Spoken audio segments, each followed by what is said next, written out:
Make It Right, the manufacturing podcast. When you're looking at your business and its ability to succeed, do you ever consider its organizational DNA? This may be a new concept for you, but this week on Make It Right, our guest says that forward thinking individuals and organizations are beginning to realize they can custom engineer their organizational DNA to a specific genetic code that will unleash the basic human capabilities for creativity, innovation, and problem solving. And the result is unparalleled organizational success. I'm Janet Eastman. Kevin Snook and I are pleased to have Daniel Eds as our guest today. He is the author of Leveraging the Genetics of Leadership, Cracking the Code of Sustainable Team Performance. Dan, welcome to the show. Great. Thank you, Janet. And did I get your last name right? Is it Eds? Yes. Okay, good. Perfect. I should have asked you that before, right? No, you got it. You did good. So you have met Kevin as we just got rolling, but really glad to have you on the show. And I found your book really interesting. Good. And so let's dive right in because you got a lot of stories I think you can share. So briefly, let's just talk about this concept of organizational DNA, because we know DNA is crazy complex. So this can't be that complex. Fortunately for us, yes, it's not that complex. And actually, in coming up with the title and the metaphor of DNA, I actually had dinner with a friend of mine who has a PhD in biochemistry, as well as a law degree, and spends his days working in the biopharmaceutical industry. And when I sat down with him, I said, I want you to give me sort of the middle school version of DNA. By the time I got done, I was asking for the kindergarten version. But I came away thinking the metaphor fits.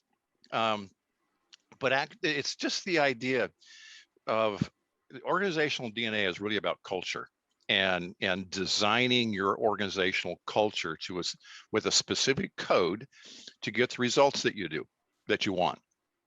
It's really all that it's about. It's about building culture. It's about designing culture. It's about creating that kind of experience for the workforce that will get you the ultimate results that you want with your customers. Okay. So right at the very start of your book, and I love this story, you have this story about submarine captain David Marquette. It's a great illustrative story about how this can all work. So just share that story of how he got to this point. Okay, I love his book, love his story, and he had spent his entire naval career preparing to be the captain of a United States submarine. He has spent a year studying every nut, bolt, valve, sailor of the USS Olympia, I think it was. And like 2 weeks before he was supposed to take over command, he was reassigned to a different ship, the USS Santa Fe. Even though the ships were in the same class of submarines, they were radically different. And he discovered that the leadership system to which he had been trained would no longer work, principally because the system of leadership that the Navy had trained him to was all about command and control. The captain gives the command and everybody else carries out the command. And it's really based on his superior technical skills of the submarine. Because he had been trained in the reactor systems and the acoustic systems, the communication systems, all of the mechanical systems. He had been trained specifically on every piece of those things. So he was the superior technical expert of the submarine. So now he's on board a new submarine, and the lesson that he learned was, and I actually love this story. He gave a command. They're on the first training exercise with him as captain, and he gives a command all ahead 2/3. So his next in command relayed that command to the helmsman all ahead 2/3, except the helmsman didn't do anything, because there was no 2/3 dial on the speed control. So the captain had given a command to a subordinate who knew the command could not be carried out to a, the third guy down in the command structure who didn't know what to do. And that's when Captain Marquette figured out he had to do something different around leadership. He could not lead based on his superior technical skills of the submarine. Now he had to actually empower and trust his subordinates, if you will. Mhm, mhm. So I love this story as well, because people knew that this thing couldn't happen. Like you weren't going to be able to do that. And yet nobody had Uh-huh. the self-confidence or the trust in the captain to say, we don't have that and Yeah. we can't do that. Right. Right, So right. they just went, okay, you Yeah. do it. Right, Right. And right. it's like, well, you're just stalled. Everything is stalled. Right. Right, right. Well, and when you read his book, you realize, and he's quite blunt about it, that the culture of the submarine had been one of we don't do anything until we're told what to do. And so here you have sailors who have been have gone through rigorous training, whatever part of the submarine they're involved with, that they're training to serve on a United States nuclear powered submarine is rigorous. Yet they're standing around doing nothing until they're told what to do. Not all that much different from a lot of organizations that we have probably all been involved with time or two. And yet he was, and he is funny. He uses the term system. I had to change the system. And yet my only criticism of him in the book is he walks right up to the idea that leadership is a systemic activity that can be systematized, that there is a system of leadership. And then he turns around and talks about personal leadership. But in 2 years, he changed the culture, and the submarine went from being the lowest performing ship in the United States Navy's fleet of submarines to the highest one, which means that when you change that culture, when you change that DNA through the way leadership happens, you can experience fast, transformational, massive turnaround in your organization. Right. So I want to bring Kevin in here because Kevin, I'm pretty sure that you have worked with manufacturing companies in the past that were just like Captain Marquette and that submarine where, the guy just passes it down the line going, okay, you deal with this because we can't do it. We know we can't do it. Well, the thing I find very interesting about that was one of the last things you said, Dan, and that was that submarine was the worst performing in the Navy, right? And so that doesn't surprise me at all. The fact is that system, that very autocratic system, would have worked at one point, and it would have been the best form of leadership at one point. Exactly. Right? And that's why it was in place, because it was functional and it worked.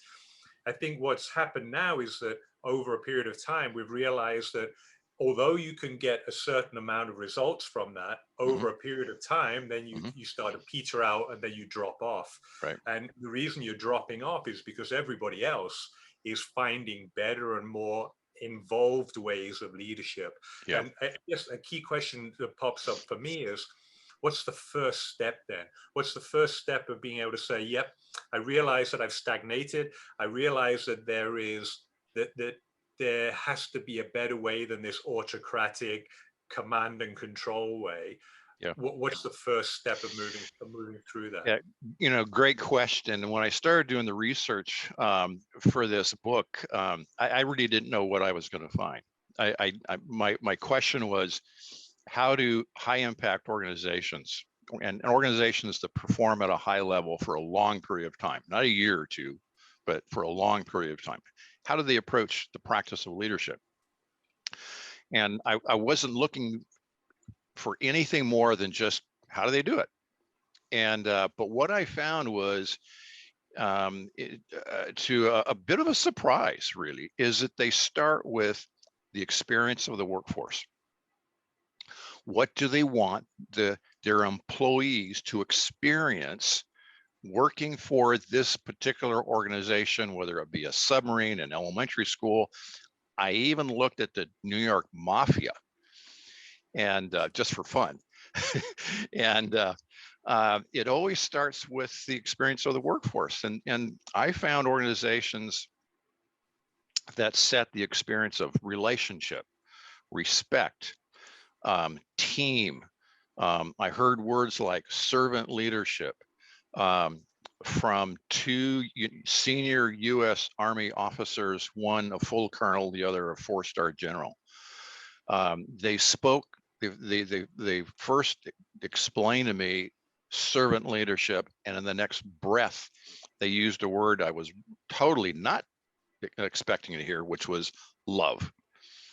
Yet in speaking with a elementary school principal who had seen a school go from the lowest performing school out of 18 elementary schools to the highest performing elementary school in 5 years, she said, when I asked her the question, what one or two words that you would use to describe your approach to leadership, she said, well, this won't be very popular, but love and grace, as a pathway to a culture of collaboration. And when it seemed like everybody started there, what do we want our workforce to experience? And then it's just almost like reverse engineering. Okay, what do we have to do to create this kind of a experience for our employees? And when you get done, they're really delivering that same experience to their customers. Well, I'd like to add a data point to that, because Okay. in my research of this, it was the word that kept coming up for me was fulfillment. And we wanted people to feel fulfilled at the end of the day and look forward to coming to work the next day.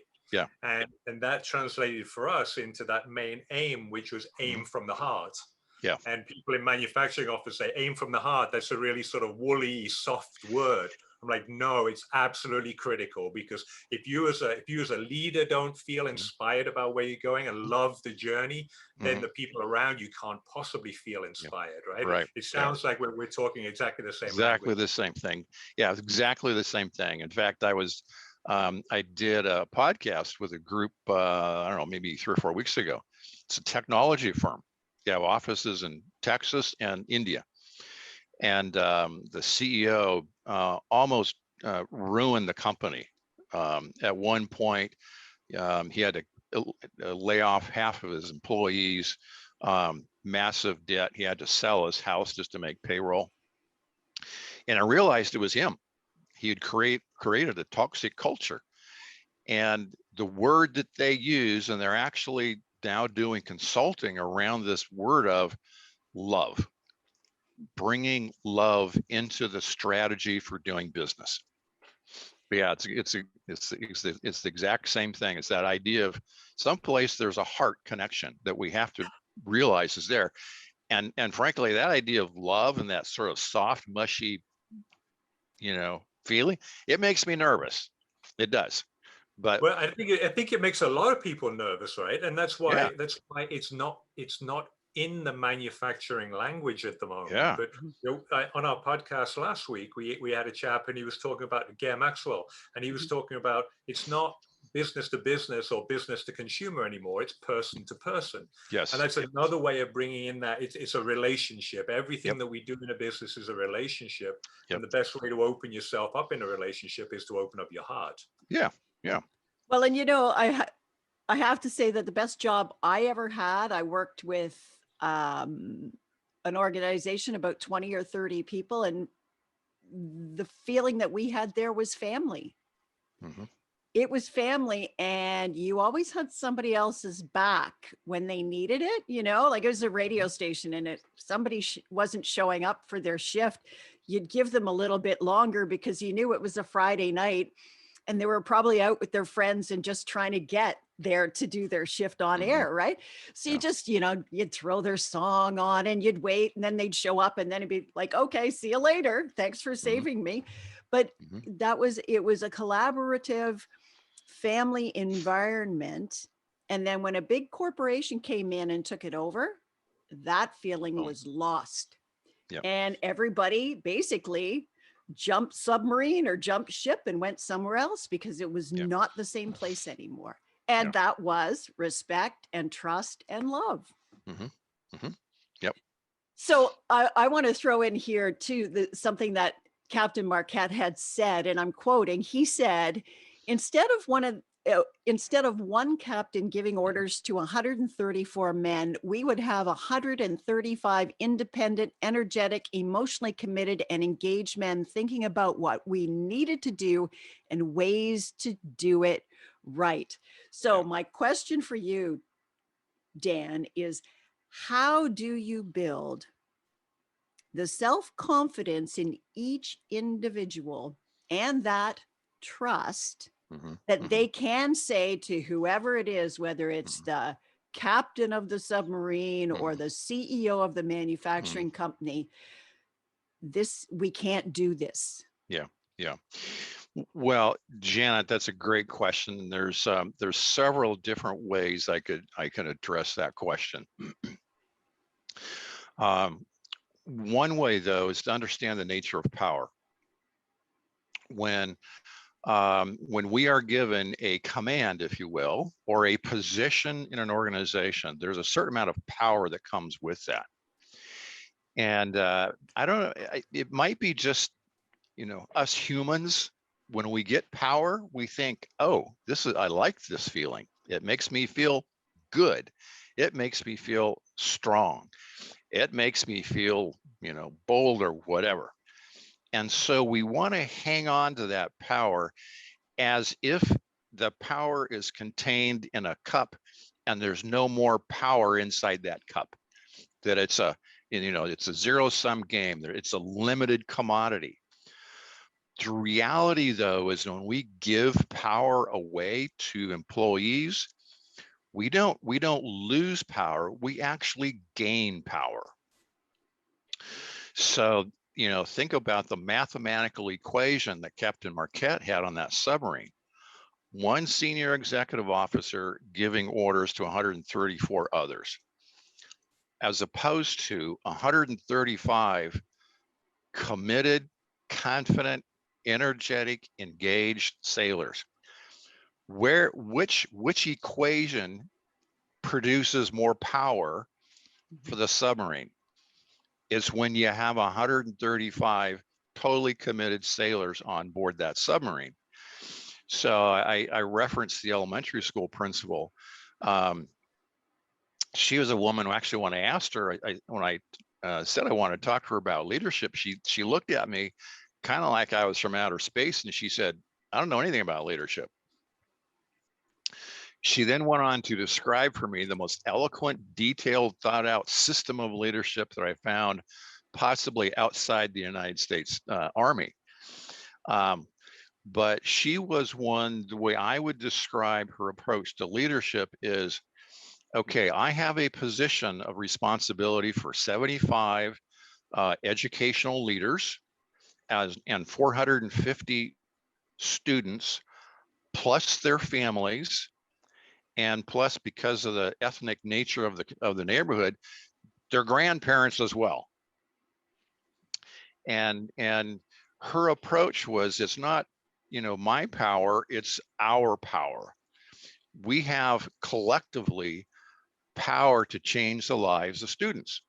And that school, not only did it become the highest performing school in the district, it also went on to close the achievement gap, which is the difference between majority and minority cultures, economic status and lower economic status. That would put that school in a classification all of its own. It wasn't about her power, though. It was about the total power that could be used to drive educational academic performance of children. The image that I get in my head when you say that is, I'm thinking, okay, if you have the leader and they are the power cell, and then there's just all these connectors along the line, and it's just this power cell fleshing out this way until there's like no power at the ends, right?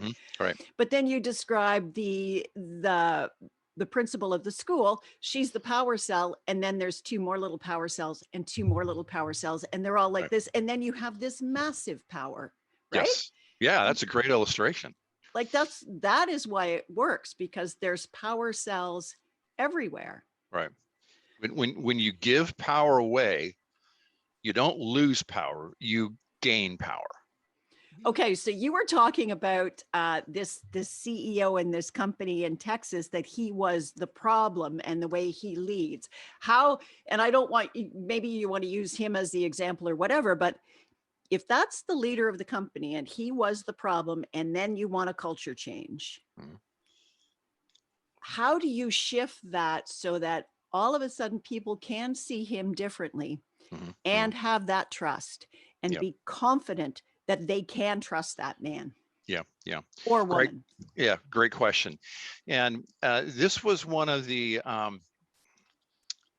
surprises when I was doing the research.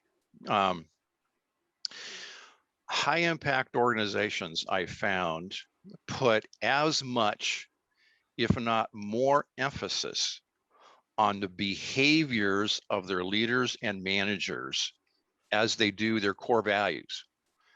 So, it's common for organizations today to have a set of core values. It's sort of unethical not to have a set of core values. Everybody posts them on a poster someplace, they put them on the website someplace. Here's our core values, but there's seldom that connection between the core values and behaviors. So I'll use one hospital that I did a fair bit of research on. From what I could tell, they only had one core value, and it was a value of respect. Respect for the worker, respect for the work, and respect for the patient. Everything is driven off of that singular core value. But then they also had, I think it was 10 foundational behaviors. Things like listen to understand. They train every leader and manager to not be a problem solver, because they want problems to be solved at the lowest possible level by the people doing the work. And Kevin, I'm watching your expression there. I'd love to get your reaction to that. But they've codified that into a rule and a training mechanism for their managers and for their leaders. You are not to solve problems. You can help your employees understand the problem, get the scope of the problem, but ultimately your job is to help your employees learn how to be problem solvers themselves. And when they do that, guess what happens to the self-confidence of their employees? Skyrockets. Yeah, Dan, I love that. And I've often said that it's the frontline employees that are making the decisions every minute of the day that determine whether the company is going to be a success. Right. So our job as leaders is to help them make really good decisions. And that whole idea around, you mentioned this, that idea of, as we all gain power, we as individuals gain power, and we give power away, then the overall power grows. That's exactly the same as love, right? You don't run out of love when you share love with people. And That's true. In fact, there's this absolute synchronicity between the two. Yeah. But the idea of the frontline employees being the key ones, and our job as leaders is not to solve their problems, but to help them solve the problems. Unless, of course, they're not capable of solving that problem, in which case, I find in sometimes the one place this changes is when people come to you with an issue. It's an interdepartmental issue that person doesn't have the scope or capability or whatever to solve. And sometimes they just need help getting over that barrier, right? Sure. And so there's certain problems that the leaders need to step in on, but I think the vast majority of the role of the leader is to help the organization grow. Yep. Yeah. And when we do that, what happens is employees, the rank and file workers, the ones that are creating that experience for our customers, the ones that are creating the value for the customers, their self-confidence grows, but also their engagement level with the company. Something you mentioned triggered a thought with this elementary school. They intentionally wanted every one of their teachers, what here in the States are referred to as educational leaders. And they came up with this phrase on their own. At the end of the day, they wanted to feel optimistically hopeful. That was the feeling that they wanted to go away with every day. Because as you can imagine, when you're dealing with, students from 5 years old up to, 9, 10, 11, 12 years old, you don't always feel optimistic, hopeful every day. But they wanted to be optimistically hopeful that they were in fact making a difference in the lives of young people as well as their families, because this particular school was in a place of fairly high ethnic and economic diversity, which is a nice way of saying fairly impoverished. Well, and the other thing that stood out for me is you talked about the behaviors of leaders being called out. Yeah. And I find a lot of times organizations are shying away from talking about behaviors. It's almost like this fear is that if I rate you based on your behavior, then there's something wrong with that. Right. But isn't it the behaviors that we want to be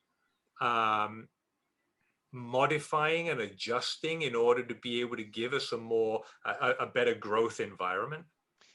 Yeah, Kevin. Gosh. So one of the other hospitals I looked at as a hospital in Mississippi, and I had the opportunity to speak with the CEO. It was a couple of years after he retired.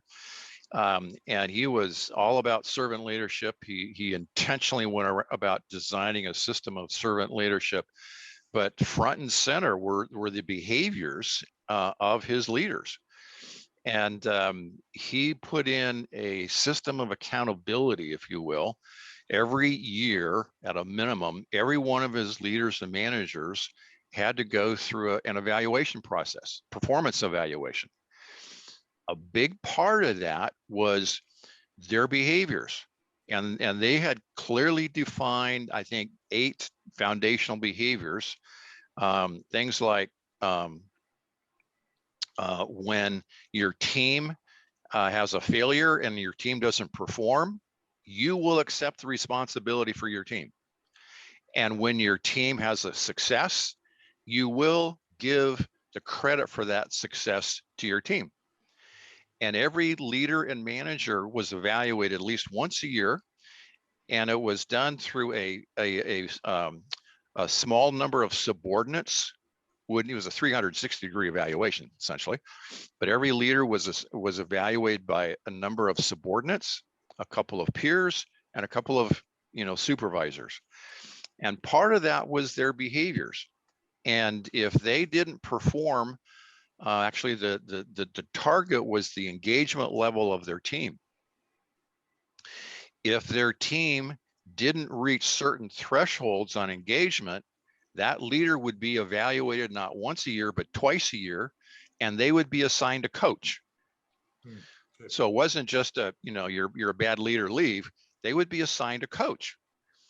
And consequently, their employee engagement scores were up in the 96th percentile against national standards. But they took behaviors extraordinarily seriously, and I found that almost every place I went. Somewhere, there was something that said, if you're a leader in this organization, here's the behaviors we expect you to model. Now, it would have been the behaviors of the CEO of the tech company that had led to the difficult situation. Mm-hmm. Was that CEO able to adjust his behaviors or her behaviors, or was it a case where the person had to be replaced and you had to bring somebody new in? That's a great question, because I'm talking to this guy, through Zoom, and again on a phone conversation that we had, and then I took part in a 3.5 hour training exercise that they went through just to observe. And I'm watching this guy and listening to this guy. I'm thinking, you created a toxic culture. You're like the gentlest, kindest, most respectful guy I've ever I've ever met. Yeah, he's pretty blunt about the kind of person that he was prior to creating this toxic culture. But he was smart enough to say, okay, this issue is nobody's fault but my own, and owning it. And he had to go, I think he said 8 months without a salary until the company got back on its foot again. What he discovered, I think it was later, he discovered that his chief financial officer, understanding what he was doing, said, well, then I'll forego my salary as well. And other, the salespeople said, I'll give up my bonus for the good of the company. And so, yeah, there is a triple effect, or that ripple effect. But that's an organization, 200 people downsized to 100 people. How do you do that with a company of 10,000? Yeah. That's a whole different dynamic. You can't rely on the demonstrated modeling of the CEO. There's just too many layers in between.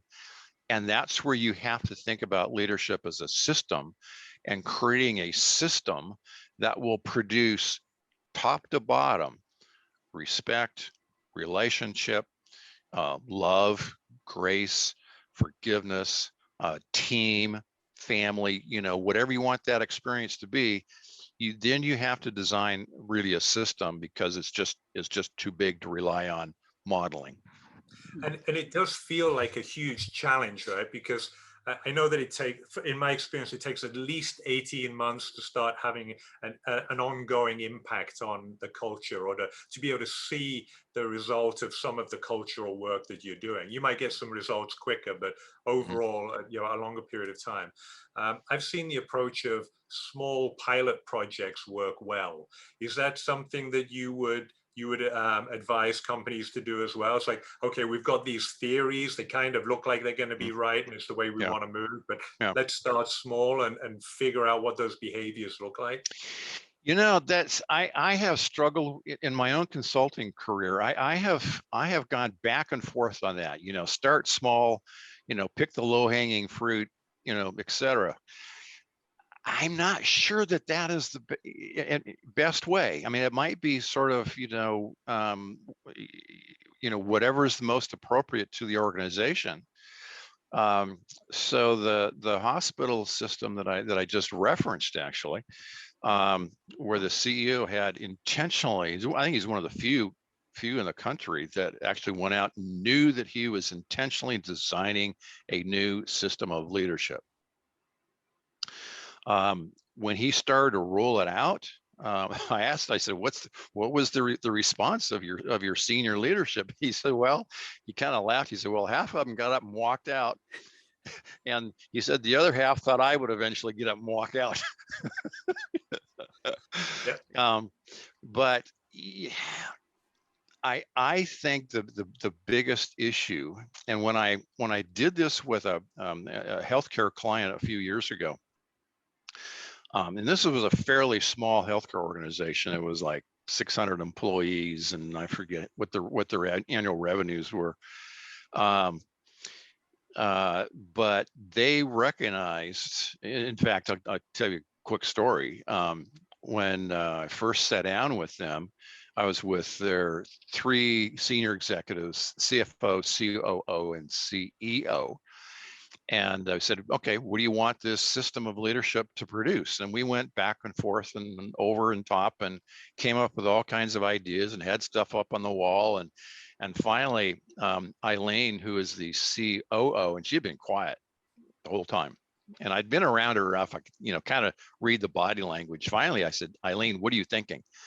And she said, we can't produce the kind of experience for our patients until our employees feel empowered, till our employees feel like they have the support, and they can take the initiative. They have the confidence to make that extra phone call, to ask that extra question, to take that extra moment with a patient. And she said it's the same thing with our patients. They have to feel a certain amount of empowerment. We don't want to do healthcare to them. We want to do healthcare with them. Same thing with our community. We are a community-owned hospital. We serve at the pleasure of the community. And so they came up with this concept of empowerment, which is kind of a common word. It's like, okay. But then they went and then they defined that by I think it was 9 critical behaviors that every leader and manager would have to model to thoroughly build out that genetic DNA for the organization. What the CEO did, which I thought was really, really smart, he didn't just say, this is now what we're doing. He rolled it out in phases with his senior leadership first, and then the next level down, but giving everybody the opportunity for input. So it wasn't just a thing of Eric, the CEO, rolling out this new idea on how to do leadership, but it was the entire leadership team rolling it out. And it took 9 months just to develop the model. And they're still, and this would be now probably 3 years later from what I hear, they're still working through all the nuances. But one of the things that they recognized early on was that they had some leaders who would never be able to function in the kind of culture that they were trying to create. And they had to be willing to say, that's okay. We will bless them as they move on. We will help them move on if they want to. We're not going to fire anybody. We will support them. We'll encourage them. But we recognize that there's going to be some people who just won't be able to function this way. And that's okay, because then they are able to replace them with people who, one of the onboarding conversation was, this is how we do leadership in this organization. Does this fit with you? Yeah, does it exactly. fit with you? Right. Well, right. And one of the things I love about your organizational DNA model or even terminology is that this is not a cookie cutter that you put in place in every organization. All right. Everybody's DNA is a little bit different, and Right. it has to be. So you can take some concepts and you can reapply them, but you have to reapply the right ones in the right places with the right people, right? Yep. In order to be able to make it fit. And I love that idea around it being DNA. And I'd heard this term a while back around being less of an organization and more of an organism. Mm-hmm. And as you become more of an organism, you start to function in a way that actually is very multifaceted. So I just wanted to call out that idea about the organizational DNA being a little bit different depending on who you're working with and where you're working. Yeah, absolutely. Couldn't agree more. In fact, just to illustrate that point, one of the early people that I interviewed in doing the research is a young man. He's a brilliant civil engineer. He's leading his company's entrance and using virtual reality in the design and manufacture of really large public works construction projects. And one day when he was about 33, 34, they said, oh, and by the way, you are now a leader. You are managing not just your team, but multiple teams across multiple disciplines, across multiple markets. Yeah, and he had been identified by his company of 19,000 employees as an emerging leader. And of course, they gave him absolutely zero training, no coaching. The typical sink or swim. If you swim, great. If you sink, well, sorry. And so he did all kinds of research about what leadership was all about.